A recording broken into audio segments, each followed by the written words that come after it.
Assalamualaikum warahmatullahi wabarakatuh. Nama saya Anggi Rohita dari jurusan Ilmu Kelautan angkatan 2019 akan menjelaskan mengenai fluida statik. Yang pertama yaitu tekanan hidrostatik. Tekanan hidrostatik adalah tekanan yang berada di dalam fluida. Rumus dasarnya berasal dari rumus tekanan P sama dengan F per A, di mana F itu merupakan gaya yang bekerja adalah berat, sehingga P itu sama dengan mg per A. Perlu diketahui bahwa dari rumus massa jenis ini M sama dengan ρ dikali V, sehingga P sama dengan ρ dikali V dikali G atau gravitasi per A. V itu merupakan volume yaitu luas alas, dan kemudian dikali dengan tinggi, sehingga P sama dengan ρ dikali A dikali H dikali G per A. A bisa dihilangkan sehingga rumus akhirnya adalah P sama dengan ρ dikali H dikali G. Selanjutnya yaitu di sini saya menjelaskan tentang contoh soal tekanan hidrostatik. Bisa dilihat pada slide berikut. Selanjutnya yaitu hukum Pascal. Hukum Pascal mengatakan bahwa tekanan yang diberikan oleh zat cair dalam ruang tertutup akan diteruskan ke segala arah dengan sama besar. Artinya, jika kamu menekan fluida pada satu arah, maka tekanan akan menyebar ke seluruh arah. Rumusnya yaitu P1 sama dengan P2, F1 per A1 sama dengan F2 per A2. F1 sama dengan F2 dikali A1 per A2.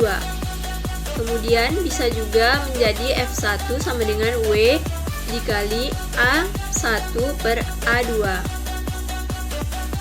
Dan berikut ini adalah contoh soal untuk hukum Pascal. Selanjutnya yaitu mengenai tekanan terukur dan tekanan total. Rumusnya adalah P terukur sama dengan P total dikurang P ATM. Dan kemudian P total sama dengan P terukur ditambah P ATM. Berikut ini adalah contoh soal untuk tekanan total. Selanjutnya yaitu mengenai gaya yang berlawanan dengan dinding bawah permukaan. Untuk mencari gaya yang melawan dinding atau tembok di bawah permukaan air, kita dapat menggunakan rumus F sama dengan P dikali A. Tekanan akan berubah seiring dengan berubahnya kedalaman.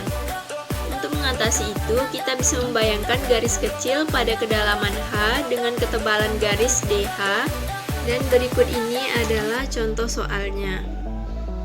Kemudian dalam fluida statis itu terdapat gaya apung yang mengapung.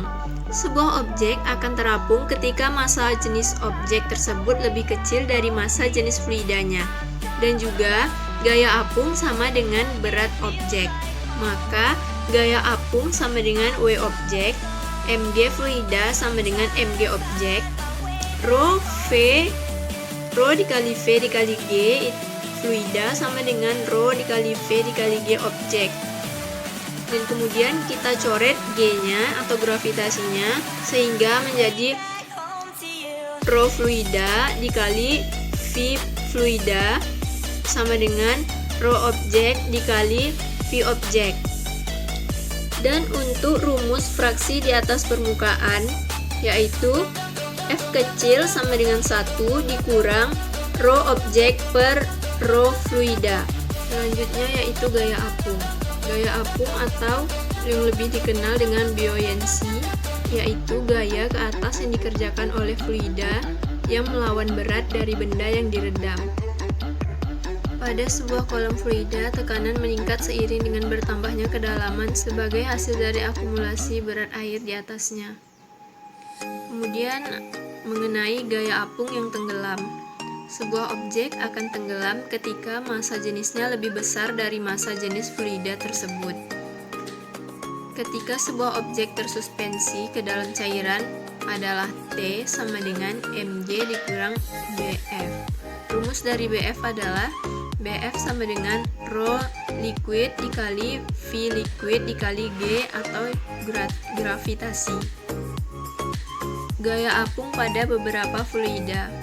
Massa jenis fluida yang berada di atas lebih kecil daripada massa jenis fluida di bawahnya.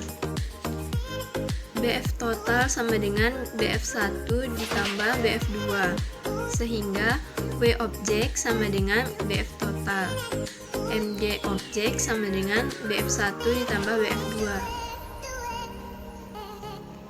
Apa yang dapat membuat sebuah objek tenggelam? Jika kita asumsikan kalau pada kondisi pertama, objek tidak memiliki tambahan berat dan pada kondisi kedua, objek memiliki tambahan berat di atasnya. Maka untuk mencari tambahan massa objek tersebut, kita dapat menggunakan rumus W objek sama dengan MG, BF2 sama dengan W ditambah fluida yang hilang. Sekian penjelasan saya mengenai fluida statis. Atas perhatiannya saya ucapkan terima kasih. Assalamualaikum warahmatullahi wabarakatuh.